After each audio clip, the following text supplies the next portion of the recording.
So வணக்கம் guys. இந்த ஷார்ட்ஸில் வந்து பார்த்தீங்கன்னா சிபியூக்குள்ளே இன்டர்னல் ஹார்ட் டிஸ்க் எப்படி செட் பண்ணணும் அப்படின்றது தான் நான் எக்ஸ்பிளைன் பண்ண போகிறேன். நிறைய பேர் கேட்டிருந்தாங்க. ஸோ இன்டர்னல் ஹார்ட் டிஸ்க்னால் நம்ம ஃபஸ்ட்டு டிஃப்ரென்ஷியேட் பண்ணிக்கணும். இன்டர்னல் ஹார்ட் டிஸ்க் வந்து ரெண்டு டைப்ஸ் வரும். ஒன்று வந்து சாலிட் ஸ்டேட் ட்ரைவ், இது முன்னாடி நான் ஷார்ட்ஸ் போட்டிருப்பேன். ஸோ நீங்கள் இது செட் பண்ண போகிறீங்களா இல்லை நீங்கள் வந்து ஹார்ட் டிஸ்க் ட்ரைவ் அப்படி செட் பண்ண போகிறீங்களா அப்படின்றத நீங்கள் வந்து ஃபஸ்ட்டு டிசைட் பண்ணிக்கணும்.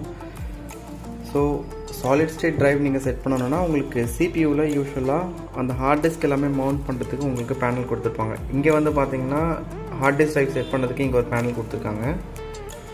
அதே மாதிரி கீழே வந்து ஸ்லாட் இருக்குது. இங்கே வந்து நம்ம இந்த மாதிரி சாலிட் ஸ்டேட் ட்ரைவ் இருந்துச்சுன்னா நம்ம இதை வந்து மவுண்ட் பண்ணிக்கலாம். மவுண்ட் பண்ணிவிட்டு ஸ்க்ரூ போட்டிங்கன்னா இது வந்து ஃபிட் ஆகிடும். ஸோ யூஸ்வலாக அது ஃபிட் ஆனதுக்கப்புறம் நம்ம ஹார்ட் டிஸ்கில் வந்து பார்த்திங்கன்னா ஒன்று பவர் கனெக்டர் ஒன்று இருக்கும், நெக்ஸ்ட்டு SATA கனெக்டர் இருக்கும். ரெண்டுத்துக்குமே பவர் கேபிள் வந்து கொடுத்துருப்பாங்க. எஸ்எம்பிஎஸ்லேருந்து பவர் கனெக்டர் நீங்கள் கனெக்ட் பண்ணிக்கணும்.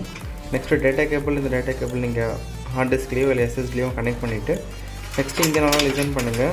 மதர் போர்டில் உங்களுக்கு எங்கே போர்ட் கொடுத்துருக்காங்கன்றது நீங்கள் ஃபஸ்ட்டு பார்க்கணும். இங்கே வந்து பார்த்தீங்கன்னா SATAக்கு 4 போர்ட் கொடுத்துருக்காங்க. ஸோ நீங்கள் எங்கே வேணால் கனெக்ட் பண்ணிக்கலாம். எவ்வளோ தான். நீங்கள் சிபியூக்குள்ளே ஒரு hard disk, internal hard disk connect பண்ணுறது ரொம்ப ஈஸியான விஷயம். நீங்கள் எந்த மாதிரி ஹார்ட் டிஸ்க் கனெக்ட் பண்ண போகிறீங்க அப்படின்றத நீங்கள் டிசைன் பண்ணிக்கணும். Thank you guys. இந்த வீடியோ உங்களுக்கு பிடிச்சிருந்துச்சுன்னா லைக் பண்ணுங்கள், ஷேர் பண்ணுங்கள், சப்ஸ்கிரைப் பண்ணுங்கள். இந்த மாதிரி வீடியோஸ் உங்களுக்கு ஏதாவது பர்சனலாக நீங்கள் ரிக்வெஸ்ட் பண்ணணுன்னா நீங்கள் வந்து கமெண்ட் செக்ஷனில் கமெண்ட் பண்ணுங்கள். ஃப்ரீக்வெண்ட்டாக இந்த மாதிரி வீடியோஸ் அப்லோட் பண்ணுறோம். Thank you so much.